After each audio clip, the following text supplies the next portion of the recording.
Hello to another Neurohack coaching video. Today I'm going to be talking about my why, literally personally, my own reasons for starting the business.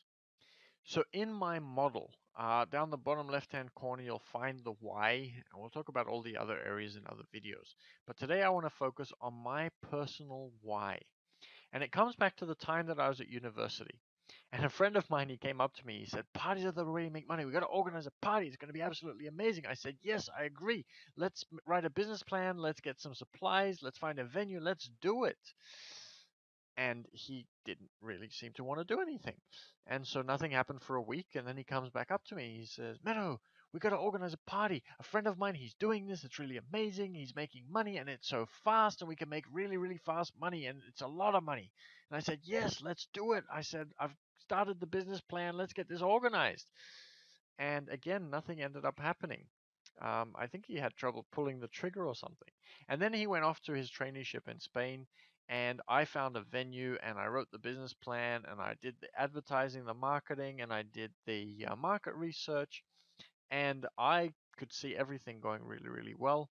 There was nothing else happening in town that night, except for, as I later found out, my school fraternity that I wasn't a member of had a compulsory event.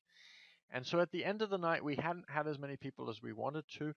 We still paid for the venue, and everything was fine in that sense. But the lady that was the manager of the venue was really upset with me for some reason, and she yelled and screamed at me. And there was a guy who was there, and he was looking really concerned as she was yelling and screaming at me. My friends moved off to the side, and I just took it like a man. Um, I knew that I'd done the right thing, and it was all fine. The next morning, we have to come in and clean the place. And my friends all slept in because I think we ended up going to bed around 3:30 or 4 o'clock in the morning. And we had to start cleaning at 6. And the only person that's there is this guy that was looking really concerned. And he opens up the door for me, and we go inside. We start cleaning. And after a couple of minutes, he comes over to me and he says, "You did really well." And I hadn't actually made break even. It was very close, but I hadn't made break even. And I wasn't feeling too good about that. So I'm looking at him, wondering what on earth he means, because I knew that it hadn't been as successful as I wanted it to be. And he looks at me and he says, "No, no, no, you don't understand." He says, "You had a dream and you implemented it." And I said, "Yes." And he says, "Look, when I was your age, I wanted to go to Brazil and I wanted to trek through Brazil for a year." And he says, "I didn't do it." He says, "I chickened out." He says, "And now I'm almost 50. And there's absolutely no way that I could go to Brazil and trek through Brazil in the way that I wanted to when I was your age." He says, "And now I've got a wife and three beautiful children, and I can't just pick them up and take them across to Brazil for a year. And that's not how I wanted to trek through Brazil anyhow. I wanted to do it on my own." He says, "I've got a career now. I can't just take a year off and go to Brazil." He says, "When you have a dream, you have to follow that dream." Because he says, "You're going to end up regretting it otherwise." He says, "I still wake up some mornings and wonder what my life would be like if I would have trekked through Brazil." He says, "I love my wife, I love my kids, and yet I still wake up and wonder what my life would have been like if I would have gone to Brazil." Now, that story hit me really, really hard, and it made me seriously think about what it was that I was going to do for the rest of my life. Now, I always knew that I was going to be a business owner, and I got a lot of business experience, and I managed to meet up with lots of successful business owners and got to ask them questions, and I read lots of books, and I learned a lot of different things through learning, but also through actual experience. And so I decided that I wanted to make sure that business owners were not going to have their dream and let it fall by the wayside. Because how often does it happen that somebody starts a business and we're full of these amazing goals and dreams? I'm going to show my boss that I can do it better than he can. I'm going to create more time for myself.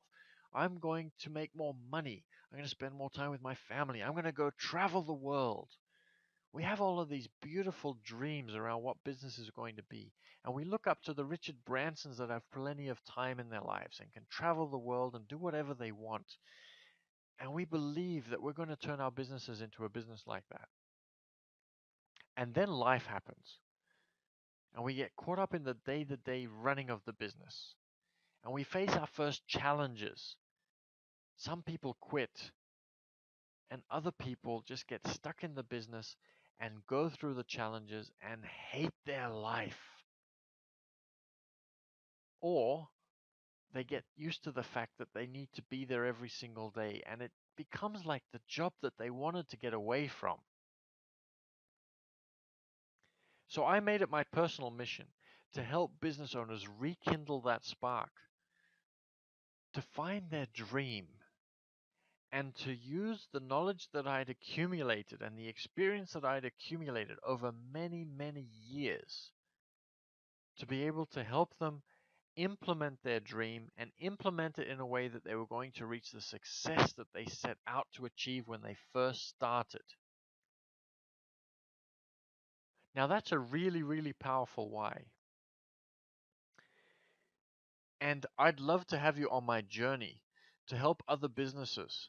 So if you know anybody that would like to be able to improve their business, if you know somebody that had a dream and isn't implementing their dream, or if you know somebody that had a dream and they're just being caught up by life and they're being caught up by the challenges of their business, then I'd love you to have a chat to them and send them across to me. If it's you, I would love to have a chat to you. But it's not about that. It's about finding the dream and making sure that you find somebody to assist you to implement that dream and achieve your goals, regardless of whether it's me or somebody else. Don't be like the guy who didn't go to Brazil and trek through Brazil for a year. I want to see you being able to do all the things that you want to do. I'm here by your side to help you out with that. I don't want to see anybody have to sacrifice their dream in their life. So make sure you think about what your why is today. Is it powerful? Is it going to get you through the challenges? I want you to neurohack your business, and we're here to help.